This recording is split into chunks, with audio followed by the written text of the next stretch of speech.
Hello everyone, I'm Chris. This is a Welcome back. video we uploaded on our Alien and UFO channel. I wasn't done speaking, sir. I apologize. So anyways, this is a different video, a different channel. This is top 5. He's British, unless he's Irish. Kylie will tell us all in the comment section, don't worry. And but this video is not sponsored. And if it was, this is where I would have said something and then we'd get into the video. But I want to thank the YouTube community came together about 2 hours ago. I just got home.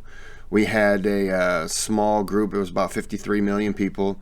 And we had a competition where we played like musical chairs. And the winner of musical chairs, your prize was you got $3.4 trillion, but you had to tongue kiss a kimono dragon. No one wanted to win.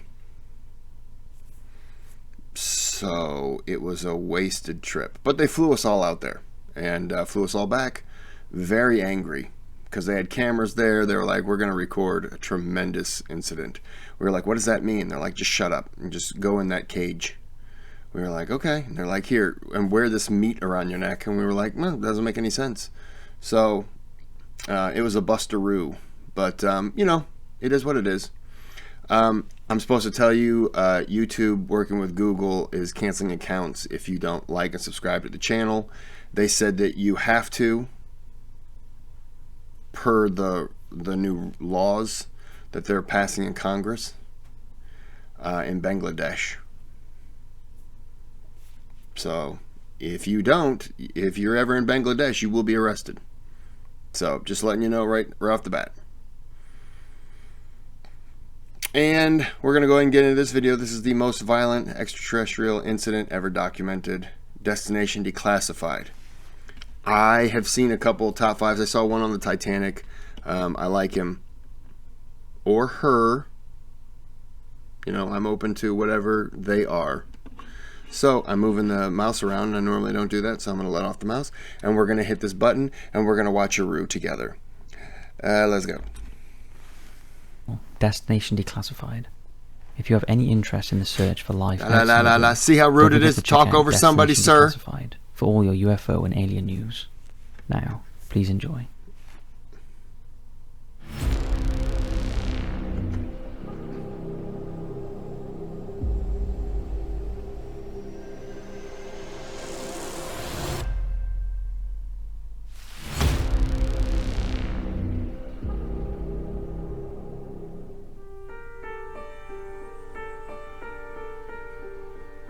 It is known as one of the most violent cases involving extraterrestrials ever to be documented. UFOs appeared in the skies above a small Brazilian city and discharged lights that caused injuries to many men, women and children. It is a rare case that culminated in at least 2 deaths and the alleged suicide of the commander of the Brazilian Air Force. And yet surprisingly, little is known about the Kris UFO flap outside of Brazil. On the northeastern coast of Brazil lies the second largest of the Brazilian states.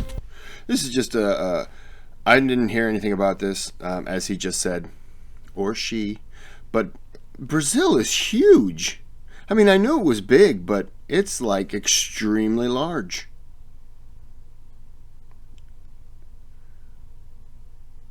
This is a stupid question. But was Brazil like the first country in South America? I could have looked it up, but I mean, that's why they're so big? That doesn't make any sense, does it? It makes sense in my mind now.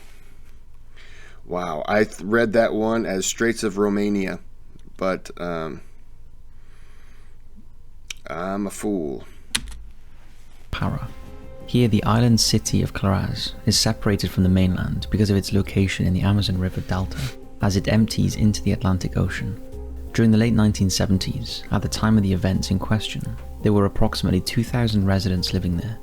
Kris relied heavily on the simple professions of fishing and farming. This makes the occurrences seem all the more credible. There had been no reports of strange incidents before, but most of the sightings began in August of 1977. Abel Trindade was at home on the 14th of September 1977. It was 9:30 p.m. and he was listening to the radio when he saw a blue light coming through the ceiling. He became paralyzed and unable to scream for help. After the incident, he suffered from a sore throat and headache for several days. It was very early in the morning on the 4th of October in Belém, Brazil, when 48-year-old farm worker Benedito saw a bright blue light. It was hovering just above a treetop. It stayed there for a few seconds before slowly moving away. It made no noise, and although Benedito was afraid, he was unharmed. Unlike another 40-year-old farmer, Manuel dos Santos, just 3 weeks later. He was in bed when suddenly the interior of his house was lit up by a bright light that came through the roof. Manuel tried to get out of bed but was paralyzed and unable to scream for help. After several minutes he could eventually stand up, but the left side of his body was both sore and numb for over a week. In the days that followed, he would see many lights on the horizon, very low in the sky. They would slow down, speed up, and then suddenly disappear. On the 23rd of January 1978, Manuel Filho went down to the beach to meet his friends and go fishing. As he arrived, he saw a strange light hovering over the beach. He realized that the light was emanating from some sort of object. It was about 10 feet wide and 5 feet high. It was dark in color, yet somehow transparent and with a green bluish light underneath. Manuel ran back to his father's house to get his brother. By this point, many of the people were afraid of the UFOs and their light beams, so his brother refused to come. When he returned to the beach, his friends were waiting and they all saw the craft leave at a very high speed. These are just 4 of over 300 sightings that were reported in Colares and the surrounding towns and villages during 1977 and 78. Several people described seeing lights at night and then being attacked by rays. Some were even able to show burn marks and scarring where they had been hit. Others showed strange symptoms, such as hair loss in areas where the beam had struck, or rashes and numbness. The situation had become so bad that many of the citizens were leaving the area. This compelled the mayor of Colares, as well as officials from about 30 other villages in the area, to request that the Brazilian government send in the Air Force. The mayor said that there wasn't a moment of peace during that time. It was a chaotic situation, and many of the women and children were being evacuated from the island, although the men would stay to protect their homes and belongings. At night, the men would build large fires and shoot projectiles into the air, hoping that it would scare away what they called the Chupa Chupas. In Latin America, there has long been a mythology surrounding livestock deaths and their suspected ensacunation. The creature assumed to be the culprit for these happenings is known by the Portuguese world Chupacabra, which translates as goatsucker. The people of Colares now used a similar word to describe the UFOs that they had encountered. Many of those who had been struck by the beams were left with small depressions or marks on their skin. Some also said they felt as though blood had been drawn during the attack, and this resulted in fainting and reports of anemia in some of the victims through loss of blood. At first, strange lights were seen at night out over the Atlantic Ocean. Anyone here ever had what they thought was a UFO encounter? Let me see, how old was I? Maybe 12 or 13. I lived in a cul-de-sac, and there was 4 of us outside playing. We were in the middle of the cul-de-sac and we were playing, and one of the guys said, "What's that?" And we all looked up, and there was a flashing light went boom, boom, boom across the sky, and it covered the span of the sky. And we were in a city, so it covered it. I mean, we didn't hear anything, we didn't see anything. Like, it was just the light. I just went boom, boom, boom, but it was big leaps, and we kind of like looked down, looked at each other, and then the guy, the kid who saw it first, his mom opened up the door and told him to get inside because it was past his curfew. And we kind of like looked around at each other, and it was just this, the light hadn't changed or anything like that, but she said that he was an hour past his curfew. Now, I'm not saying an hour disappeared, but I'm just saying it was really weird. It was just, he goes, "What's that?" And we all looked up. It was like boom, boom, boom, and it was gone. Didn't hear anything or anything else. And I remember just for the rest of the night, he went inside, and the three of us kind of went walking over to the kid across from the street from me. And we were in his driveway, and we were just like, what was that? That was the craziest thing we had ever seen. And then he went inside, and the other kid went inside, and I went inside. I don't remember any loss of time or anything. Like, we weren't. I'm not saying we were abducted. I don't remember any loss of time. I don't remember anything else. I just remember it was just one light, but it flashed 3 times, just boom, boom, boom. Not quite that fast, but it was odd. It was very weird. And then we would all joke about it, like, yeah, well, it wasn't. At least it wasn't the 3 lights. And people would look at us and like, what are you talking about? None of us wanted to say, oh, we thought we saw an alien. And then the kid who saw it was just like, yeah, we thought we saw an alien ship that was just boom, boom, boom. And it was like, he didn't go to school with all of them. I did. So I had to listen. Oh, Kris saw an alien. I also, in that school, it was, let me try to think. It was about 4 or 5 kids came to school one day, and they said, that area we lived in was like a upper class ghetto. It was not great, not terrible, and there were some kids from school came in. And they said they were walking up to this quick shop, and a van pulled up, opened up, and there were 2 guys in the back wearing like white painter outfit, and they had clown masks on, and the kids just took off running, and everyone was like, oh yeah, right. No one believed them. And then we were up by the football field, this pavilion, just sitting there, and this van just turned the corner, came pulling into the pavilion parking lot, and just turned, and it opened up, and I just remember this head peeked out of the back, and it was wearing a clown face, and people just scattered. It was we're all friends, but my life is more valuable than yours, and everyone took off running, and they all went running across the fields and everything like that, and I just turned and ran into the woods because there was some woods there. Ran down into the woods and then up this creek, and I just wanted to stay out of view, and I could hear feet coming off the concrete, running up the sidewalk and everything, and then I heard a couple things, limbs break, and they were kind of, I looked back, and I could see someone standing up, but I was so far. I had went down this hill. I was running the creek, and I knew they weren't going to follow me because they had no idea this woods. They didn't know where it went. And I just went running down the woods, pretty good distance, took a left and came running up this abandoned road and went right into my aunt's house. And a couple days later, I want to say that was like a Friday. No, that was a Saturday.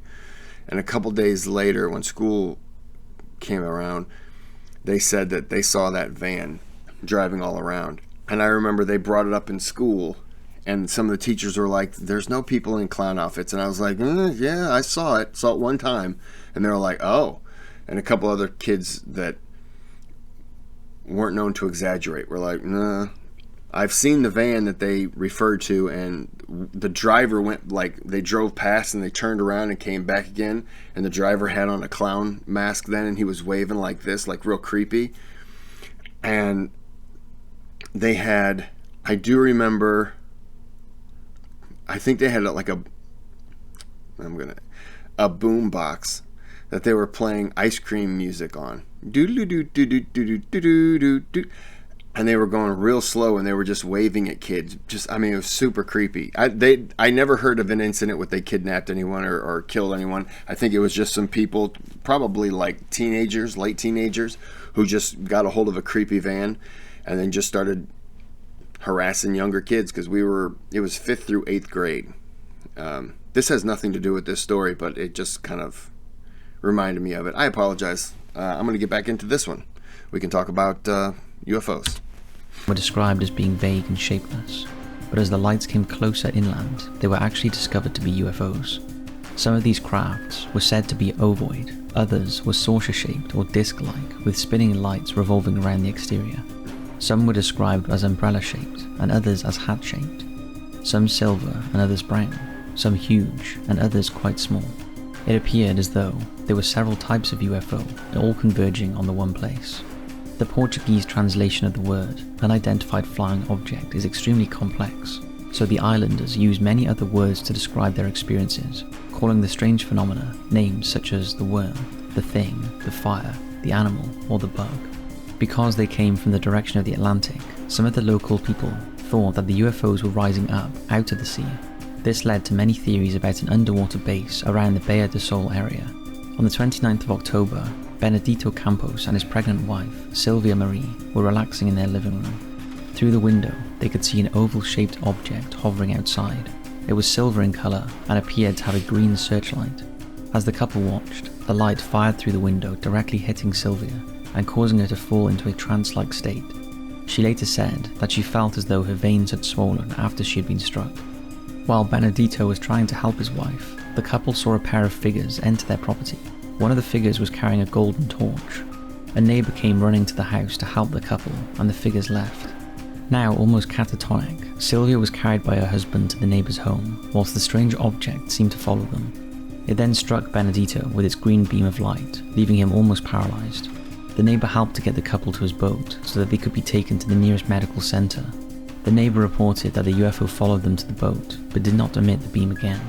The couple had to stay in hospital for some days after their terrifying experience. It was feared that Sylvia may suffer a miscarriage because of her distress, and Benedito endured a debilitating bout of depression. His mother said that she found him weeping frequently in the days following their ordeal, and the Camposes were not the only people to see figures inside of the UFOs. In January of the following year, Francisco Enrico de Souza was approached by a light in the sky. As it got nearer, he could see that the light was part of a much larger UFO. The object was cylindrical in shape, 15 feet across and at least 25 feet in diameter. Spellbound, Francisco was rooted to the spot as he stared up at the craft. Once it was directly overhead, a door dropped open, emitting a great deal of light. He could see two people sitting in the craft, as though it was a car. They looked to be a male and a female and sat completely still, never moving. Then it was though a magnet pulled Francisco up. Terrified, he grabbed onto a palm tree, wrapping his arms and legs around the trunk. The light was very hot, burning his skin, and Francisco was in a great deal of pain because his chest was scraped raw from clinging onto the tree. He thought he was going to die and began to cry. Suddenly, some sort of hot liquid was poured onto him, burning his skin even more, but Francisco would still not let go. Eventually the doors to the craft closed and it flew away. It was late October in the nearby town of Santo Antonio da Tua. Just before midnight, Manuel do Espírito Santo was hanging out in front of his house with his high school buddies, Julio, Polo, Deca and Carlito. Suddenly, Manuel could see a reddish-orange star-shaped object heading in their direction from the east. As it got closer, the light became more yellow. The object stopped about 60 feet in front of the group of friends. Manuel could now see that it was about 4 to 5 feet wide and barrel-shaped with two tubes leading off. One of the tubes was red, the other blue. The top half of the object emitted a blue light, and inside sat two human-like creatures who appeared to be flying the craft. There was some sort of division between the two crew members, who seemed to be a male and a female and were wearing headphones and glasses. The red tube was pointed at Manuel and his friends, and a red light ray hit the group. Manuel felt like he had been electrocuted. He became semi-conscious and was unable to move his arms and legs. The craft now began to move away. It rose up in a swaying motion, gaining speed and altitude as it did so. Manuel felt numb for several minutes until the paralysis eventually wore off. Claudemira was able to describe her late-night visitor in even greater detail. She was asleep in her bed when a bright flash of light awoke her. The light beamed down from the roof of her house and struck her, burning her left breast. Now in a lot of pain, she tried to scream but was unable to make any noise. She saw that the object was umbrella-shaped, and from within it, she could see two occupants. They had clear skin, oriental eyes, and large ears. The figures were dressed in green, skin-tight suits. One of them carried some type of gun, which it fired at Claudemira. She was struck again with a beam of light and collapsed. The experience left her with a sickening headache and weakness for several days. Her health was never fully restored. She was treated by the local doctor, Dr. Calvajo. Dr. Calvajo had treated many of the victims and saw their injuries firsthand. The doctor was only 22 at the time, newly qualified and skeptical of the UFO and extraterrestrial stories. She worked at the local medical center. During the Cloraz UFO flap, Carvalho treated over 30 people who had claimed to have been attacked by the Chupa Chupa beam. She said that the victims suffered from burns that were nearly always on the neck and or chest area. The burns would look very similar to a bite mark, 2 small parallel puncture wounds. Many of the victims would also have symptoms of anemia. This led to a belief in some of the UFO affected areas that the beam of light was somehow targeting people for their blood. The doctor kept and compared notes about her patients and noticed that they appeared to have been chosen at random. They were both male and female and of different ages. They all had similar symptoms though: a raised temperature, chronic migraines, nausea, body tremors, dizziness and extreme fatigue. Many also complained of an intense burning sensation around the area, that they had been hit by the beam, and typically they also had 2 small puncture marks. Carvalho found that all of her patients had wounds to the torso and that their hair would later fall out at the point of impact. She was curious as to what could cause those sorts of burns, and she was also baffled by the hair loss. Many of the victims never had hair regrow in the affected areas again.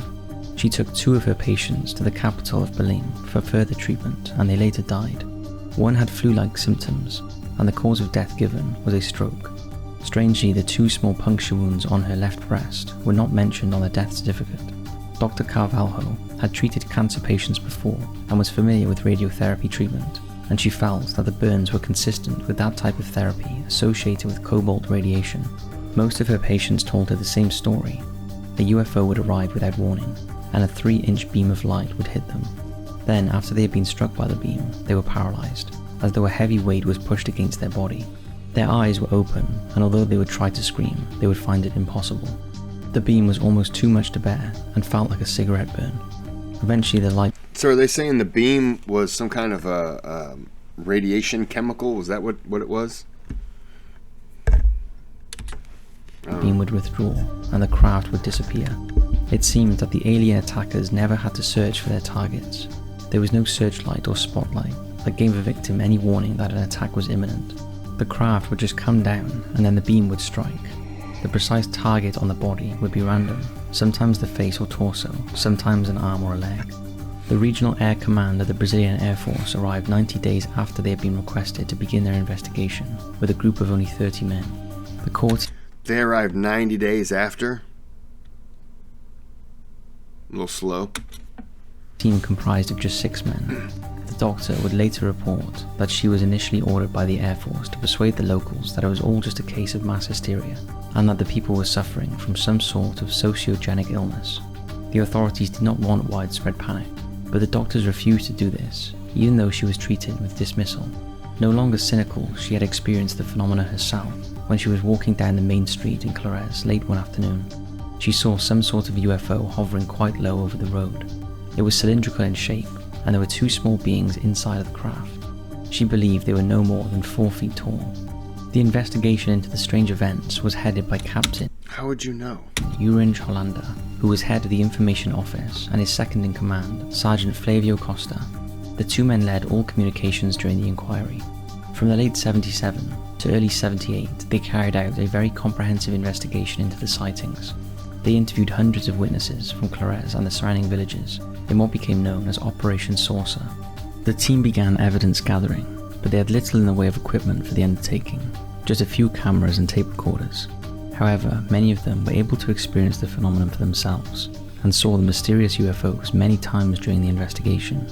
They became so familiar with the schedules of the craft that they could predict where and when one would appear next, and were able to take footage and photographs of what they saw.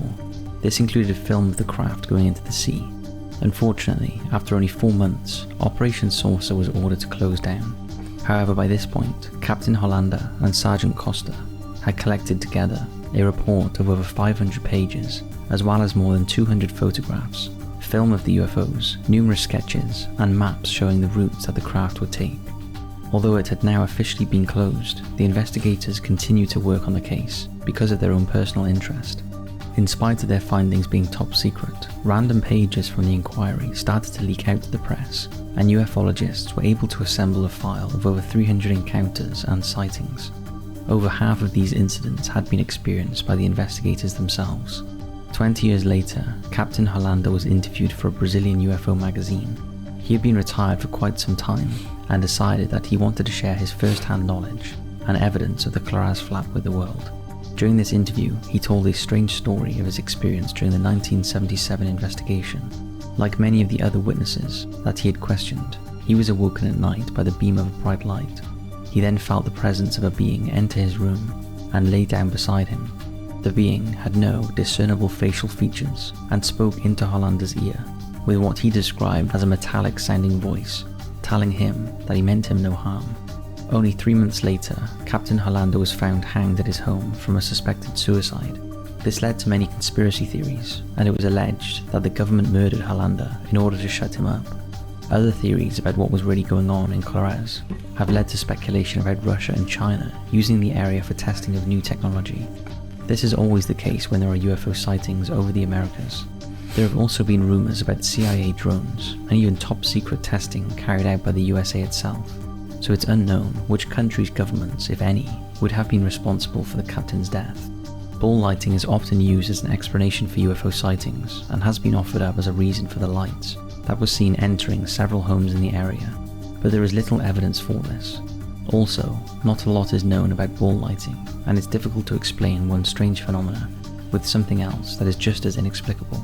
Because many of the victims were asleep or in bed at the time of their encounters, sleep paralysis has been proposed as a reason for their experience. Sleep paralysis is a documented condition, usually affecting a person as they are either falling asleep or just waking up. This would explain some of the things felt by the eyewitnesses, but not the burns, puncture marks, or other later ongoing symptoms such as headaches and a lack of mobility.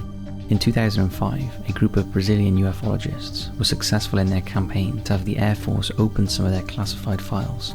It became clear that Brazil had quite a long history of government involvement in UFO hunting, and there had been top secret investigations into sightings or unidentified aerial phenomenon since as early as 1954.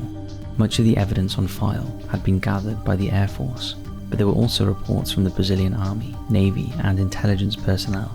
A lot of data had been collected, including photographs and film, as well as written documentation. The Air Force finally agreed after acknowledging the importance of ufology. Several of the files were examined, including reports from Kris. The astounding occurrences that took place during Operation Saucer make it one of the most important events in ufology. Although many details of the incident have never been revealed, several of the key witnesses have since died, and much of the evidence is still classified. And so, we may never know the full story of the infamous Kris UFO incident.